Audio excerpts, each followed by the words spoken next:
Assalamualaikum warahmatullahi wabarakatuh. Batur-batur dimanapun Anda berada, kembali lagi di channel YouTube Ruang Singup.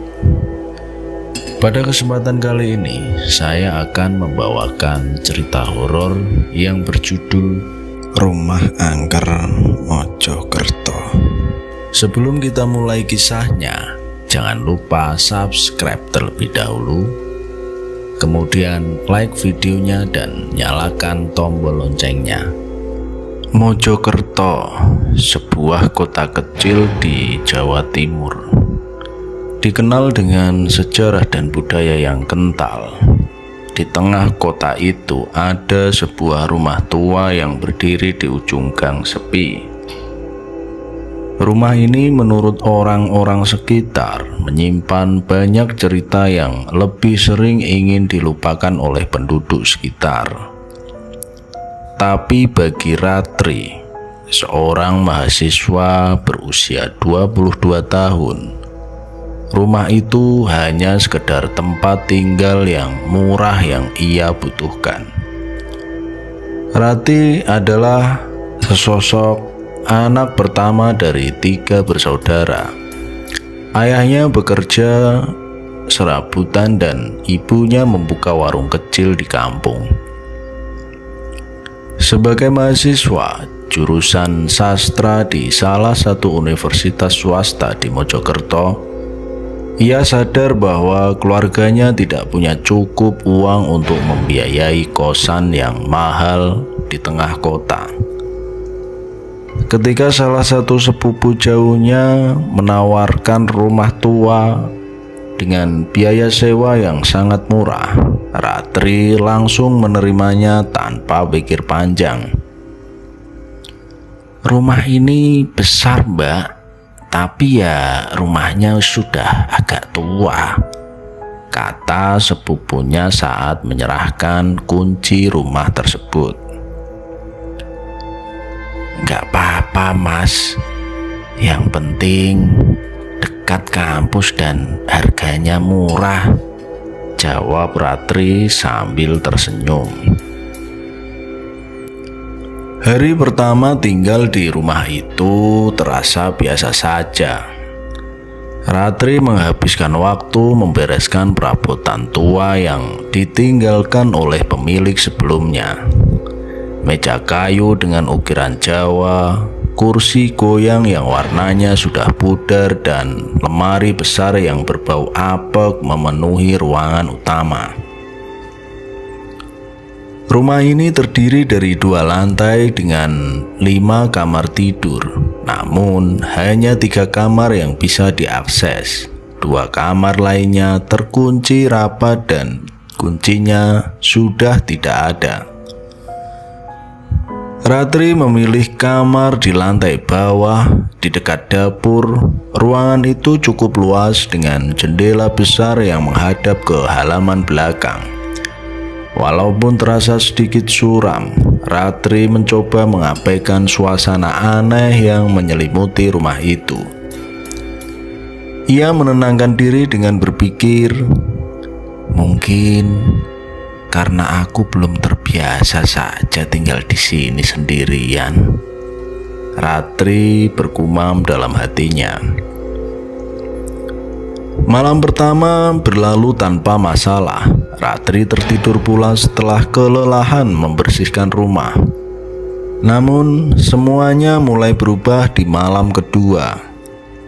Sekitar pukul 2 dini hari, Ratri terbangun karena mendengar suara aneh. Di tengah keheningan malam, ia mendengar suara langkah kaki di lantai atas.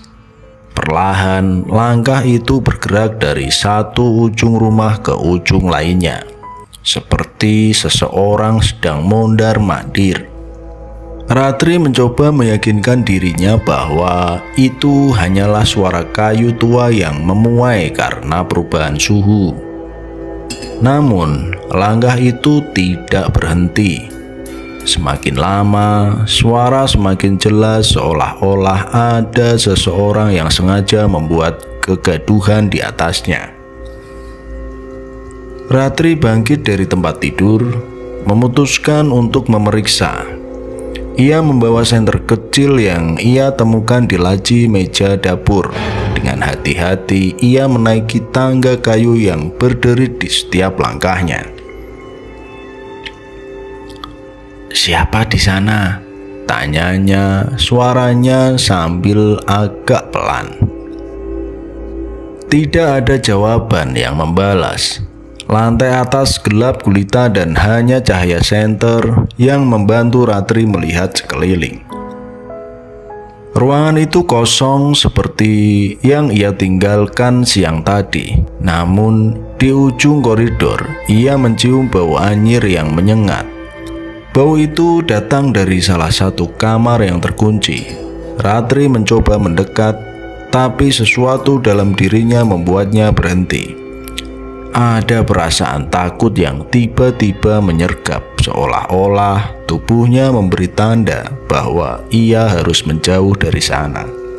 Keesokan harinya, Ratri memutuskan untuk bertanya kepada tetangga terdekat. Bu Wati, seorang wanita paruh-baya yang tinggal tepat di seberang rumah. Saat mendengar bahwa Ratri tinggal di rumah itu, wajah Bu Wati berubah. "Kamu tinggal di sana sendirian, Nak?" tanyanya, nada suaranya penuh kekhawatiran. "Iya, Bu. Memangnya kenapa?" Ratri mencoba tersenyum meski hatinya sedikit berdebar. "Rumah itu sudah lama kosong. Banyak yang bilang ada penghuni lain di sana, bukan manusia." Ratri kemudian terdiam, tidak tahu harus menanggapi apa. Bu Wati kemudian menceritakan bahwa rumah itu dulunya milik seorang janda kaya bernama Bu Sarmi. Setelah suami Bu Sarmi meninggal, Bu Sarmi hidup sendirian hingga akhirnya ia ditemukan tewas di dalam salah satu kamar di lantai atas. Sejak saat itu, orang-orang mencoba tinggal di rumah itu, tetapi selalu mengalami hal-hal yang aneh. "Mungkin itu cuma cerita, Bu. Saya tidak percaya seperti hal-hal yang kayak gitu," kata Ratri mencoba menenangkan dirinya sendiri. Namun ucapan Bu Wati terus terngiang-ngiang di pikirannya sepanjang hari. Malam itu, Ratri mencoba mengabaikan semuanya. Ia menyalakan laptopnya dan memutar musik untuk mengusir kesunyian. Tapi ketenangan itu tidak lama berlangsung.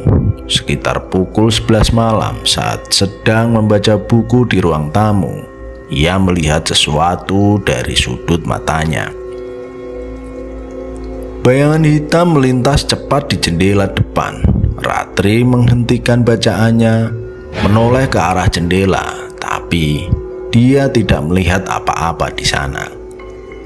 Ia kembali meyakinkan dirinya bahwa itu hanya pantulan cahaya dari luar. Tapi ketika ia berdiri untuk mematikan lampu ruang tamu, ia mendengar suara pelan. "Ratri."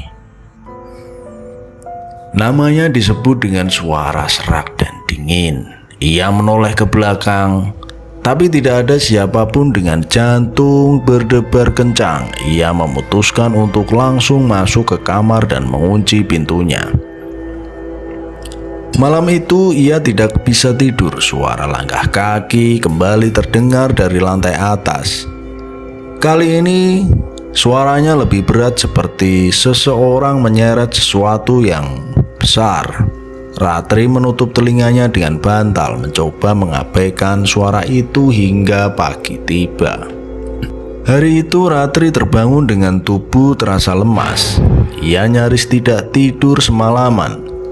Dia terganggu oleh suara langkah kaki dan rasa takut yang terus menghantui. Namun, ia mencoba meyakinkan dirinya bahwa itu hanya imajinasinya saja. Setelah lama, Ia berpikir bahwa terlalu banyak cerita seram yang ia dengar dari Bu Wati mungkin telah mempengaruhi pikirannya hingga terbawa setiap saat. Pagi itu, Ratri memutuskan untuk tidak terlalu memikirkan apa yang terjadi. Ia harus pergi ke kampus untuk mengikuti ujian. Sebelum keluar, ia melihat sekeliling rumah, memastikan semuanya aman. Tapi, saat hendak menutup pintu depan, pandangannya terhenti pada sesuatu di lantai koridor dekat dapur. Ada jejak kaki. Jejak itu basah, seolah-olah seseorang dengan kaki telanjang baru saja berjalan di arah dapur menuju ruang tamu. Ratri kemudian terdiam, merasa bulu kuduknya berdiri. Jejak itu tampak tidak wajar, ukurannya terlalu besar untuk ukuran manusia biasa. Mungkin ini jejak tikus besar, atau aku yang gak sengaja bikin basah tadi malam, gumamnya mencoba menenangkan dirinya.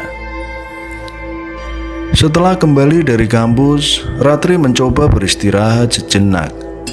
Ia tidur siang di kamar sambil menyalakan musik pelan-pelan agar suasana tidak terlalu sepi. Namun, tidur siangnya tidak berjalan seperti yang ia harapkan. Ratri saat itu bermimpi aneh. Dalam mimpinya, ia berada di sebuah ruangan gelap. Di depannya ada seorang perempuan tua yang mengenakan kebaya lusuh. Perempuan itu sedang duduk bersila di lantai, menyalakan lilin kecil-kecil yang diletakkan melingkar. Wajahnya samar, tapi rambut putihnya terurai panjang hampir menyentuh lantai. "Jangan buka pintunya." Suara perempuan itu terdengar seperti bergema di kepala Ratri. Ratri ingin bertanya pintu mana yang dimaksud, tetapi tubuhnya terasa kaku. Saat ia mencoba mendekati perempuan itu, tiba-tiba perempuan itu menoleh ke arahnya. Wajahnya penuh dengan luka bakar, kulitnya mengelupas dan matanya kosong tanpa bola mata. Ratri terbangun dengan napas terengah-engah. Ia melihat ke sekeliling kamar, memastikan dirinya sudah benar-benar bangun. Semuanya tampak normal, tapi tubuhnya berkeringat dingin. Apa-apaan mimpi tadi ya? Kenapa aku bisa mimpi semengerikan itu? Gumamnya di dalam hati. Saat ia berdiri dari tempat tidur itu, ia menyadari sesuatu yang tidak biasa. Di meja kecil dekat dengan tempat tidurnya, ada sebuah lilin kecil yang tidak ia letakkan sebelumnya. Lilin itu sudah terbakar setengah, meninggalkan aroma lelehan lilin yang samar. Malam harinya, Ratri memutuskan untuk lebih waspada. Ia mulai memperhatikan setiap sudut rumah, mencoba mencari tahu apakah ada seseorang yang masuk ke dalam rumah tanpa ia sadari. Namun, semua pintu dan jendela terkunci rapat. Tidak ada tanda-tanda orang lain yang masuk ke dalam rumah. Kejadian aneh terus berlanjut. Beberapa barang di rumahnya mulai berpindah tempat tanpa alasan. Buku-buku yang ia susun rapi di rak tiba-tiba berserakan di lantai. Cermin kecil di ruang tamu yang sebelumnya menghadap ke tembok kini menghadap ke tengah ruangan. Dan puncaknya adalah saat ia menemukan sebuah boneka tua tergeletak di meja dapur. Boneka tersebut terbuat dari kain lusuh dengan wajah yang dijahit asal-asalan. Boneka itu tidak pernah ia lihat sebelumnya. Ratri memutuskan untuk membuang boneka itu ke tong sampah yang ada di depan rumah. Namun, beberapa jam kemudian, saat ia kembali ke dapur, ia melihat boneka itu sudah ada tepat di tempat semula.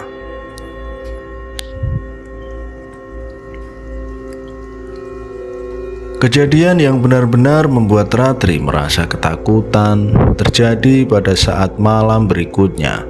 Saat sedang mencoba belajar di ruang tamu sekitar pukul 1 dini hari, ia mendengar suara tangisan. Suara itu terdengar sayup-sayup seperti berasal dari halaman belakang. Ratri kemudian mematikan musik yang sedang ia putar, memastikan bahwa ia tidak salah dengar. Tangisan itu semakin jelas terdengar seperti suara orang perempuan yang sedang meratap. Dengan hati-hati, Ratri mendekati jendela belakang. Tangannya gemetar saat menarik tirai untuk melihat keluar. Halaman belakang tampak gelap, hanya diterangi sedikit oleh sinar rembulan.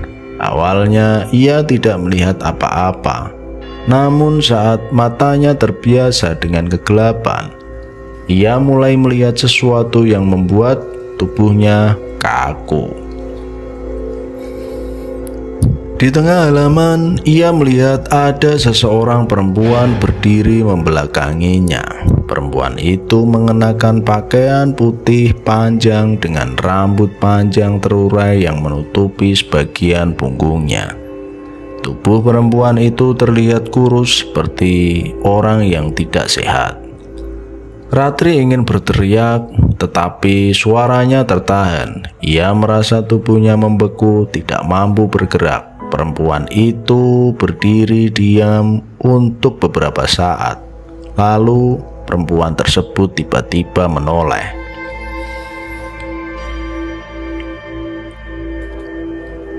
Wajahnya membuat Ratri hampir pingsan.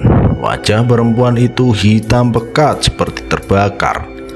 Matanya kosong, hanya ada 2 lubang gelap di tempat bola matanya seharusnya berada. Bibirnya melengkung membentuk senyum lebar yang tidak wajar, memperlihatkan deretan gigi-gigi tajam. Ratri menutup tirai dengan cepat dan mundur ke belakang. Tubuhnya gemetar hebat. Tangisan perempuan itu kini berubah menjadi tawa kecil pelan tapi menusuk telinga. Malam itu, Ratri tidak bisa tidur. Ia duduk di sudut kamar memegang ponselnya sambil berharap pagi segera datang. Setelah kejadian di malam sebelumnya, Ratri merasa dirinya mulai tidak sanggup lagi bertahan di rumah tersebut. Namun, ia tidak punya pilihan lain. Sewa rumah ini terlalu murah, dan ia tidak memiliki cukup uang untuk mencari tempat tinggal yang baru. Hari itu, ia mencoba untuk tidak memikirkan hal-hal aneh yang ia alami. Ia menghabiskan waktu dengan membaca buku di kamar. Namun, entah kenapa perasaan tidak nyaman terus menghantui. Ia merasa seperti sedang diawasi, akan tetapi setiap kali ia menoleh, tidak ada apapun di sana. Malam harinya, gangguan yang lebih parah mulai terjadi. Sekitar pukul 9 malam, Ratri sedang duduk di ruang tamu sambil mengetik tugas. Semua lampu di lantai bawah menyala, mencoba mengusir rasa takut yang terus membayanginya.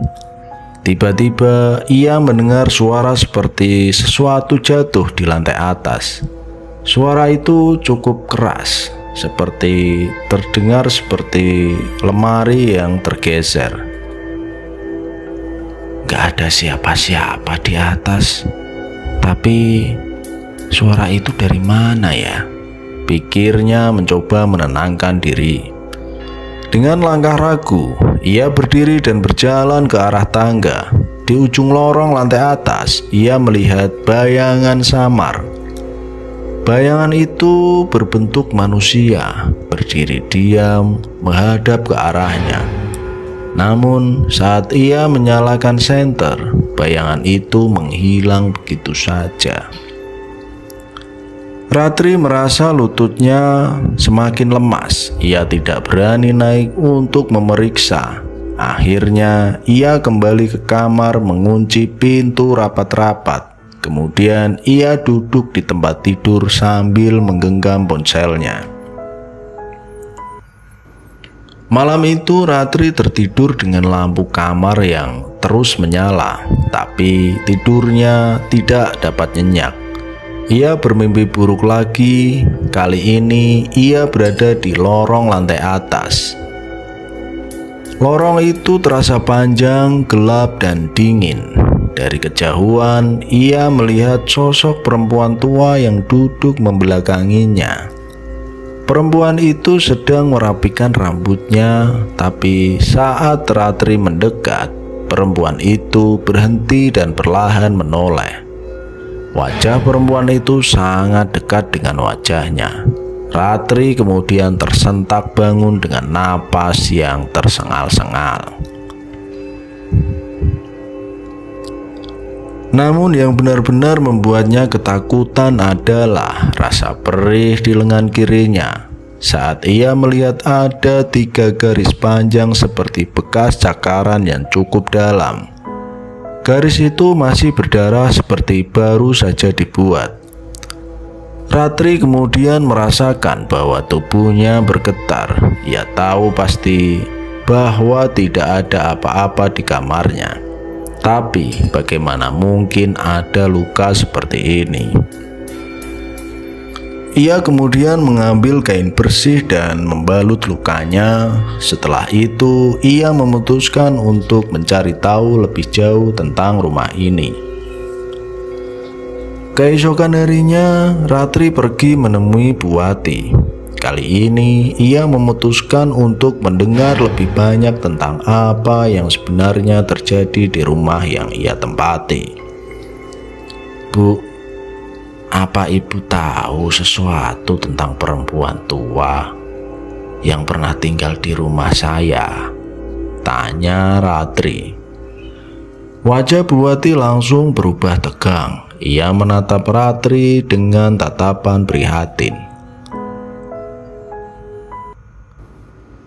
Bu Sarmi, dia orang yang aneh, nak. Sejak suaminya meninggal, dia sering melakukan ritual-ritual di malam hari. Tetangga sering melihatnya menyalakan lilin dan membaca mantra di halaman belakang, kata Buati. Apa maksudnya ritual, Bu? Katanya dia mencoba memanggil arwah suaminya yang sudah lama meninggal, tapi entah apa dia panggil. Banyak orang bilang dia malah mengundang sesuatu yang lain. Setelah itu, dia meninggal dengan cara yang tidak wajar. Waktu itu, tubuhnya ditemukan di kamar lantai atas, tapi wajahnya hancur seperti terbakar, nak. Ratri merasa merinding mendengar cerita tersebut. Ia teringat mimpi-mimpinya, wajah perempuan tua yang hangus dan bau anyir dari kamar lantai atas yang telah terkunci. Kamar yang dia meninggal itu apakah masih terkunci sampai sekarang? Tanya Ratri. Buati mengangguk. Iya, tidak ada yang pernah membuka kamar itu lagi. Saya sarankan kamu jangan tinggal lama-lama di rumah itu, nak. Malam itu Ratri kembali merasa ketakutan. Ia mengunci dirinya di kamar dan menyalakan semua lampu. Namun rasa takut itu tidak pernah benar-benar hilang. Sekitar pukul 1 malam dini hari, saat ia sedang mencoba tidur, suara ketukan tiba-tiba terdengar dari pintu kamarnya. Tok tok tok tok, tok tok tok tok tok. Siapa di sana? Tanya Ratri, suaranya yang agak sudah menggigil ketakutan. Tidak ada jawaban, namun ketukan itu terus berlanjut. Kali ini ketukannya lebih keras. Dok dok dok dok. Dok dok dok dok dok dok. Ratri merasa jantungnya berdetak kencang. Ia tidak berani membuka pintu, tetapi ia memberanikan diri untuk melihat melalui lubang kunci. Saat ia mendekatkan mata ke lubang itu, ia hanya melihat sesuatu yang gelap. Namun, tiba-tiba sebuah suara berbisik dari balik pintu. "Kamu gak akan bisa keluar." Ratri kemudian kaget, mundur dengan panik, hingga ia hampir terjatuh. Ia kemudian meraih ponselnya dan mencoba menghubungi sepupunya, tapi dia melihat ponselnya tidak ada sinyal. Lampu kamar tiba-tiba padam dan dalam kegelapan itu ia mendengar suara tawa kecil. Malam itu Ratri tidak bisa tidur lagi. Ia hanya bisa duduk di sudut kamar sambil memeluk lutut, menunggu pagi segera datang. Setelah malam penuh ketakutan itu, Ratri merasa ia tidak bisa lagi tinggal di rumah itu. Namun, sebelum pergi, ia ingin memastikan apa yang sebenarnya terjadi. Ia memutuskan untuk membuka kamar yang terkunci di lantai atas, kamar tempat Bu Sarmi ditemukan tewas. Dengan membawa palu dan senter, Ratri naik ke lantai atas. Perasaan mencekam langsung menyelimuti dirinya, tetapi ia memaksa diri untuk tetap tenang. Pintu kamar itu terlihat lapuk namun masih kokoh. Ia memukul gemboknya dengan palu hingga akhirnya pintu terbuka dengan bunyi yang berderit. Ruangan itu gelap dan dingin, seolah-olah tidak pernah terkena sinar matahari. Di tengah kamar ada meja kecil dengan lilin-lilin yang sudah meleleh. Bau anyir yang tajam langsung menyeruak membuat Ratri hampir muntah. Namun yang paling menarik perhatian adalah cermin besar yang berdiri di sudut ruangan. Cermin itu terlihat berbeda, bersih dan terang, seolah tidak pernah disentuh oleh waktu. Ratri berjalan mendekat, merasa ada sesuatu yang aneh. Saat ia berdiri di depan cermin, bayangan di dalamnya tampak berbeda. Wajahnya terlihat lebih pucat dan di belakangnya sosok perempuan tua dengan wajah hangus mulai muncul perlahan. "Jangan," bisik suara di telinganya. Ratri terkejut menoleh, tetapi tidak ada siapapun di belakangnya. Ketika ia kembali menatap cermin, sosok perempuan itu kini menatapnya dengan senyum menyeramkan. "Kenapa kamu masuk ke sini?" Suara itu terdengar jelas, tetapi Ratri tidak tahu dari mana asalnya. Ia mencoba melangkah mundur, tetapi tiba-tiba pintu kamar tertutup dengan keras. Ratri panik dan mencoba membuka pintu, tetapi ia tidak bisa. Cermin itu mulai memancarkan cahaya redup. Sosok perempuan tua di dalamnya melangkah ke keluar. Tubuhnya terlihat mengerikan dengan kulit yang terbakar dan tangan yang berlumuran darah.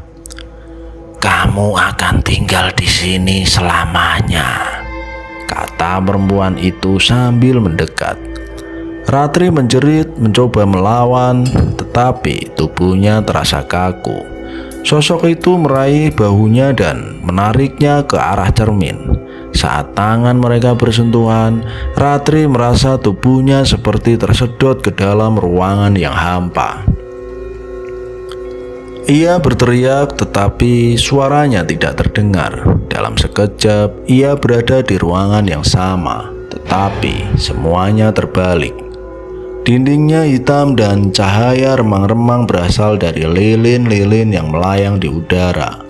Di depannya, perempuan tua itu tersenyum puas. "Sekarang kamu menggantikanku," kata perempuan itu sebelum menghilang. Ratri melihat ke cermin dan menyadari bahwa wajahnya berubah. Kulitnya mulai mengelupas dan matanya tampak kosong seperti boneka yang telah mati. Ia berusaha berteriak, tetapi tidak ada yang bisa mendengarnya. Dan keesokan harinya, rumah itu kembali sunyi. Tetangga mulai bertanya-tanya kemana Ratri pergi. Bu Ati yang curiga mencoba masuk ke rumah, tetapi tidak ada menemukan siapapun. Namun ketika ia melihat ke cermin di lantai atas, ia melihat bayangan Ratri yang sedang menangis memohon untuk dikeluarkan.